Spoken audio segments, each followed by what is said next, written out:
अस्सलाम वालेकुम नाज़रीन। जस्टिस काजी फ़ाइज़ ईसा केस में नज़र षानी की समाअत का आगाज़ बिलाखिर हो गया है और आज के दलाइल सुन के जजिस के बारे में बरादर यूसुफ की मिसाल फ़ौरन सबके जहन में ज़रूर आई।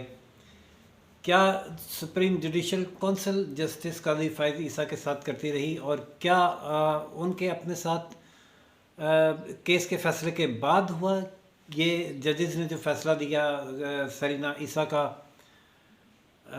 तफ्तीश के हवाले से कि FBI तफ्तीश करे, वो कैसे सुप्रीम कोर्ट की जुरिसडिक्शन से बाहर जाकर फ़ैसला हुआ, ये तमाम आर्गूमेंट्स हुए। लेकिन इस दौरान जस्टिस काजी फ़ाइज़ ईसा का लहजा तख्त भी होता रहा, बुलंद भी होता रहा और बेंच से एक दो जजेस की जानिब से 2-3 मरतबा इस किस्म के हॉट एक्सचेंज हुआ, जिसको बाकायदा कह सकते हैं कि तल्ख कलामी भी हुई। जस्टिस काजी फ़ाइज़ ईसा ने रेफरेंस के फ़ैसले पर नज़र षानी की दरख्वास्तों के हवाले से ये अदालत में ये कहा कि उनका जो ये फ़ैसला था धरने वाला, जिसको धरना फेम फ़ैसला कहते हैं, उसके बाद मेरे उनके ख़िलाफ़ एक रेफरेंस आया और रेफरेंस जिस शख्स ने फ़ाइल किया उसका नाम है शहजाद अकबर, जिसकी वो रिपोर्ट पे आनंद फाना ने एक अदारा बना ARU, और ये उस शख्स ने बनाया जो एक स्पेशल एडवाइज़र है to prime minister, special assistant to prime minister.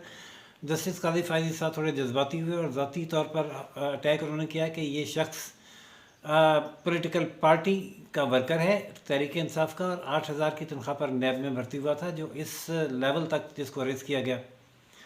और एक और साहब जस्टिस अब्दुल हमीद डोगर, सॉरी माज़रत चाहता हूँ, अब्दुल हमीद डोगर, जस्टिस नहीं, अब्दुल हमीद डोगर जो एक साफ़ी हैं, उन्होंने जो अल्फाज इस्तेमाल किए जस्टिस काजी फ़ाइज़ ईसा ने कि उनको एक वही आई कि उन्होंने ये रिसर्च की है और बताया किसको, ना ख़बर छापी ना कुछ किया, ना किसी अदारे को बताया, डायरेक्ट शहजाद अकबर साहब को कि ये मैंने रिसर्च किया, मेरे सामने प्रॉपर्टीज़ आई हैं, इनकी छानबीन की जाए, और वो छानबीन हुई और रेफरेंस आया। और फिर उसमें वकालत की फ़रोग़ नसीम साहब ने, जो कि MQM के एक कारकुन हैं और मिनिस्टर हैं। फिर वो उस कारकुन उस समाअत के दौरान एक अटॉर्नी जनरल अनवर मंसूर साहब ने जुडिशरी पर ये इल्ज़ाम लगाया, पास जजों पर, साथी जजों पर, कि उन्होंने मेरी मुआवनत की। ससुर जो सरीना ईसा मिसेस काजी फ़ाइज़ ईसा के वालिद थे, उनकी तबीयत ख़राब थी, वो कैंसर के मरीज़ थे, उनका ऑपरेशन होना था, उनका एक गुर्दा निकाला गया, और उनकी बेटी जो शादीशुदा हैं लंदन में, उनकी डिलीवरी होने वाली थी, वो अकेली थी और उन्हें भी असिस्टेंस चाहिए थी।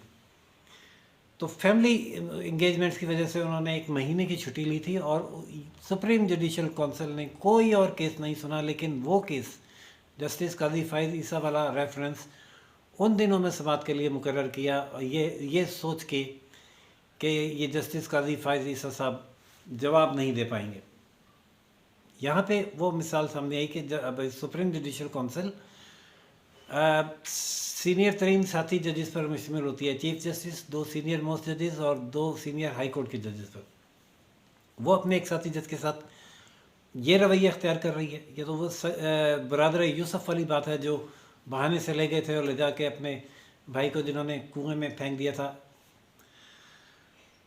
बहरहाल जस्टिस काजी फ़ाइज़ ईसा ने कहा कि वो शख्स जब जिसका रेफरेंस क्वैश हो गया और मेलाफाइडी साबित हो गई, आपने अदालत ने करार दिया मेलाफाइडी ऑन लॉ था सिर्फ, लेकिन ये मेलाफाइडी ऑन लॉ नहीं, मेलाफाइडी ऑन फैक्ट भी था, यानी कि बदनीयती सिर्फ कानून की नहीं बल्कि हक़ाइक़ की भी थी। उस शख्स को जेल में होना चाहिए था, लेकिन किसी में उसको किसी में पूछने की ज़रूरत नहीं है। किसी से मुराद जस्टिस काजी फ़ाइज़ ईसा के अपने साथी जजेस थे। अनवर मंसूर साहब के बारे में कहा कि उन्होंने ये इल्ज़ाम लगाया बेंच में 2 जजेस जो इस वक्त शामिल नहीं हैं उनके बारे में,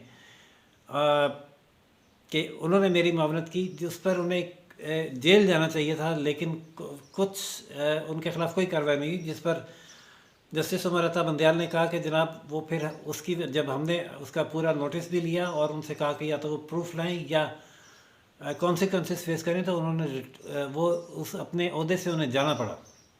जस्टिस काजी फ़ाइज़ ईसा का कहना था कि सिर्फ ओहदे से जाना काफ़ी नहीं था, उन्हें जेल में होना चाहिए था। आप कंटेम्प्ट प्रोसीडिंग्स कर सकते थे। जस्टिस उमर रज़ा बंदयाल ने कहा कि हमारी कोशिश ये थी पहले भी और अब भी है कि केस चले, हम लोगों को यहाँ जेल बैठने के लिए भेजने के लिए नहीं बैठे, हम केस चलाने के लिए बैठे हैं। और उस केस के दौरान अगर किसी ने कोई ऐसी बात की है जो खिलाफ कानून है तो फिर उसके पादाश में एक अटॉर्नी जनरल को अपने अहदे से जाना पड़ा, और हमारे राय में ये काफ़ी था। आप इधर उधर की जज्बाती बातें करने के बजाय अपने केस पर प्रोसीड करें। उमर रज़ा बंदयाल ने उन्हें हिदायत की।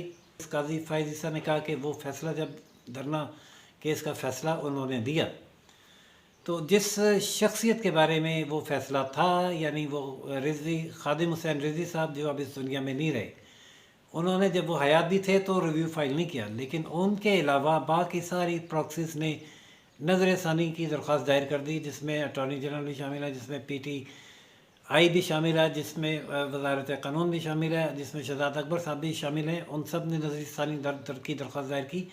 और मेरी हद तक कि मेरा जो रेफरेंस है वो कॉश किया जाना गलत है। उन्हें किसी को इस बात से कंसर्न नहीं था कि मेरी जो अहलिया है सरीना ईसा, उनके ख़िलाफ़ गलत फ़ैसला है। उनके ख़िलाफ़ गलत फ़ैसला कैसे आया? उन्होंने अदालत को बताया कि सरीना ईसा इस केस में फरीक ही नहीं थी, लेकिन उनके बारे में ये फ़ैसला दे दिया गया कि उनकी जायदाद की FBI तहकीकात करे। ठीक है, FBI ने जो 8-9 नोटिस दिए उनका जवाब सरीना ईसा ने दिया और तमाम तर डॉक्यूमेंट्स भी पेश किए, लेकिन उन्हें सुना नहीं गया। FBI में भी सुना नहीं गया। जस्टिस उमर रज़ा बंदयाल ने कहा कि आपके दोनों पॉइंट वैलिड हैं। एक तो ये कि हमारी जुरिसडिक्शन नहीं थी ये बात करने की कि हम उसको रेफ़र करते, और दूसरा ये बात भी ठीक है कि उन्हें वो फरीक नहीं थी। तीसरा, जस्टिस काजी फायज़ ईसा ने कहा कि उनका जो FBI के हिसाब किताब था वो कराची में था, और वो कराची से जब उन्होंने रब्ता किया तो बताया गया कि उनका RTO जो है वो इस्लामाबाद शिफ्ट हो गया। और इस्लामाबाद में आपके नोटिस के बाद जो मेलाफाइडी और फैक्ट बताई काजी फायज़ ईसा साहब ने, एक तो वो कि डोगर साहब की शिकायत और शहजाद अकबर का अचानक एक यूनिट ARU जिसकी कोई कानूनी हैसियत नहीं है वो कायम करना, और फिर सरकारी वसाइल पर एक रेफरेंस तैयार कराना, डॉक्यूमेंट्स तैयार करना, वो मेलाफाइडी और फैक्ट है। दूसरी, यहाँ पर जस्टिस उमर रज़ा बंदयाल ने ये मिसाल दी कि जो आप ये जो बात कर रहे हैं कि वो पॉलिटिकल पार्टी के रुकन थे और इलेक्टेड MNAs MPA नहीं है, और वो उनसे ये काम लिया गया। तो उमर रज़ा बंदयाल का कहना था कि प्राइम मिनिस्टर्स के जो मावनीन होते हैं, मुशीर होते हैं, वो नॉन इलेक्टेड होते हैं और पार्टी मेंबर होते हैं। उसमें कोई ऐसा मुज़ायका नहीं है, जिस पर जस्टिस काजी फायज़ ने कहा कि मावनीन तो हमारे भी होते हैं, लेकिन हमारे मावनीन जजिस के इख्तियारात तो इस्तेमाल नहीं करते। ये बात भी जस्टिस उमर रज़ा बंदयाल को समझ आई कि, और उन्होंने कहा कि हाँ, ये बात दुरुस्त है कि मावनीन अपने दायरा इख्तियार में रह सकता है, वो वज़ीर आज़म या सदर के इख्तियारात इस्तेमाल नहीं कर सकता। ये भी एक पॉइंट वैलिडली नोट हो गया। और जो मेलाफाइडी ऑन फैक्ट जस्टिस काजी फायज़ ईसा ने बताई वो ये थी कि FBR में जो चेयरमैन FBR थी, उनका तकर्रुर, उनका ट्रांसफ़र मखसूस उस मुद्दत और उन महीनों के लिए एक अदबी अकेडमी में कर दिया, एक और ऐसे अदारे में कर दिया गया जो उनसे रिलेटेड शोबा ही नहीं है, और उनके बजाय कस्टम से एक साहब को चूज़ करके वहाँ तैनात किया गया। जबकि सुप्रीम कोर्ट का फैसला है अनीता तुर्राब केस, जिसमें ये मेंशन किया गया है कि किसी भी सरकारी मुलाजिम को किसी ख़ास मुद्दत के लिए या किसी ख़ास मकसद के लिए बग़ैर कोई रीज़न असाइन किए हुए ट्रांसफ़र नहीं किया जा सकता। उसकी खिलाफ वर्जी हुई और उसका कोई नोटिस इस सुप्रीम कोर्ट ने नहीं लिया। वक्त ख़त्म हो गया था, और जस्टिस काजी फायज़ ईसा जो अपने दलाइल में एक पॉइंट पर बहुत ज़्यादा उसको स्प्रेड करके इधर उधर चले जाते थे, वो उन्होंने यहाँ तक कहा कि हमने इमरान खान साहब की तरह अपने असासे छुपाए नहीं, वो हम सामने लाए, और हम तो चाहते थे कि हमें सुना भी जाए। लेकिन और मैंने तो ये पिटीशन भी इसीलिए फ़ाइल की लाइव कवरेज की कि उसकी कवरेज लाइव हो। एक तरफ एक शख्स है जो लाइव कवरेज की रिक्वेस्ट कर रहा है, दूसरी तरफ दूसरा दूसरा शख्स अपने असासे छुपा रहा है। इस पर जस्टिस उमर अता बंदयाल ने फिर ये कहा कि अगर आप और जस्टिस मंजूर मलिक ने कि आप अपने आपको फोकस रखें अपने केस की तरफ और आगे चलें, तो हम इसका जल्द फैसला कर देंगे। पीर के रोज़ जो भी दलाइल होंगे हम उससे भी अपने नाज़रीन को आगाह करेंगे। तब तक के लिए इजाज़त दीजिए राशिद हबीब को।